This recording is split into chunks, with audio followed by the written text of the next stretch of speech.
Hi, great to be here. Thank you for staying. My father always used to tell me that my role, like his, being part of a multi-generational family business, was to act as a custodian of the business for the next generation. I remember his wise words every day, but it seems today that not only do I need to think about the future legacy of the business, but also that of the planet we live in, for indeed the next generation. We're being faced with the impacts of climate change in dramatic ways, experiencing hurricanes, floods, droughts, storms. In Sri Lanka, we had a tsunami like we've never seen before, with enormous consequences for people, planet, and economy.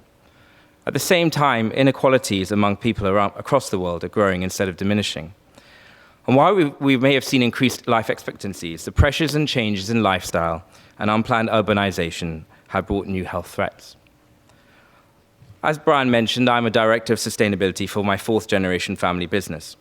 Our core business is the manufacture of apparel for known global brands, including the brand who was here earlier, out of facilities in Asia, Africa, with our headquarters being in Sri Lanka. The fashion industry is indeed seen as one of the most polluting industries in the world. The fast fashion era in the last 20 years has caused negative externalities which the industry needs to address. Being labor-intensive, it is also an industry that is responsible for the livelihoods of a great number of people that it employs globally. In fact, when we consider the Sustainable Development Goals, we can probably state that all 17 can be related to the fashion industry.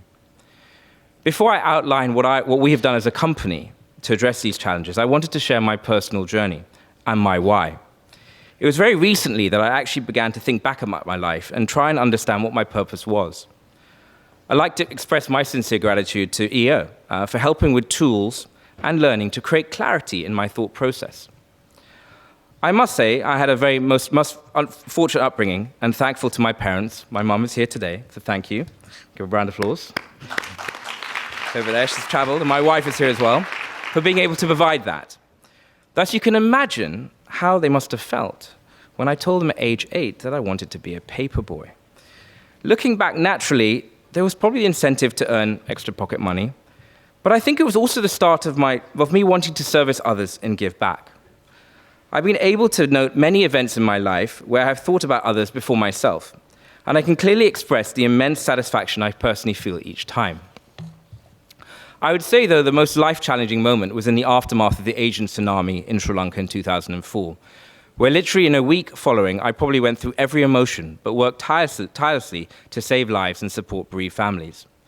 Thus, for me, life is about creating positive change and impacting 1 billion people rather than making $1 billion. Today, apart from my role overseeing sustainability in our business, I serve on a number of boards of organizations that are creating positive change in society. Multi-generational businesses like ours would not have survived without strong values that maintain the strong bonds. The values that we practice as a family are also that we share with our entire workforce. In fact, sustainability has always been embedded in our values in some form throughout our history. However, the start of sustainability becoming a core focus area in our business commenced in 2006, when one of my family colleagues came into the office one morning and recommended we all read or watch Inconvenient Truth by Al Gore. After we'd done this, we all felt the same way. We needed to take responsibility and do what we could to prevent an environmental disaster. We decided to build the first carbon-built green apparel factory, Mahila, meaning Mother Earth in Sinhalese. Mahila, as Brian mentioned, went on to become the first carbon-neutral factory in Asia.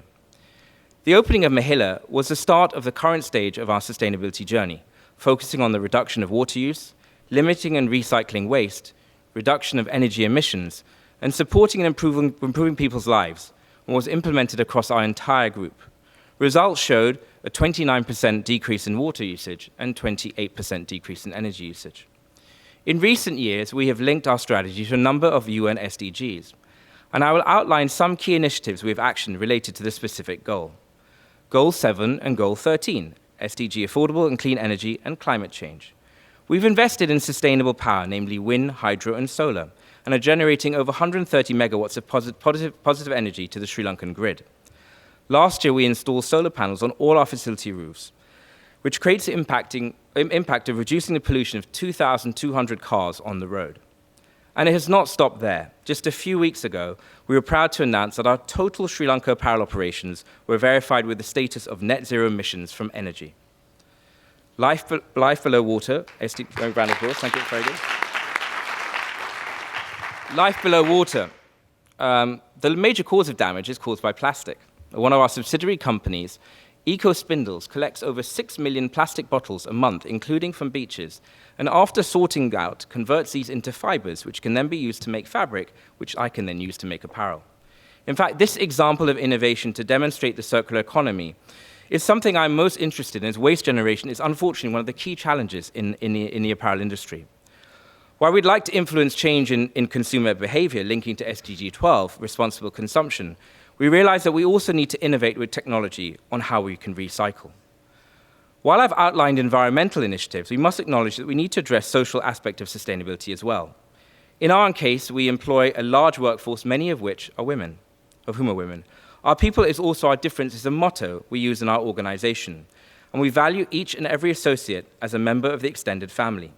Linked to SDG number 3, good health and well-being, we've initiated a worker well-being program throughout the organization called WOW, Wonders of Well-being. It is a train-the-trainer program and covers the physical, financial, mental, relational well-being of all our associates to support them in their working as well as personal and family life. Included in this is also the awareness of the United Nations Sustainable Development Goals. It is a very unique program that has been commended by a number of our external stakeholders and has led to us being able to have a happy and efficient workforce who we regard as our most valuable assets. I've experienced much questioning in regards to the business case of sustainability over the years.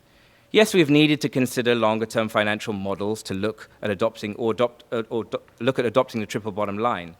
But from my experience, there are multiple initiatives that give immediate financial wins and many reasons as to why it is good for business as it motivates teams, inspires innovation, and ultimately leads to long-term success.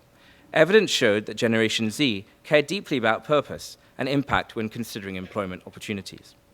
As SDG advocate Paul Pullman, who we heard earlier on the video, said in a recent conference I attended in Copenhagen, to solve the issues we have today, we don't need to send people to Mars to find the answers. We have the answers.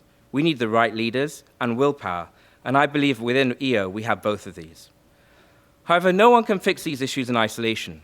Sustainability should also not just be seen as a nice thing to have.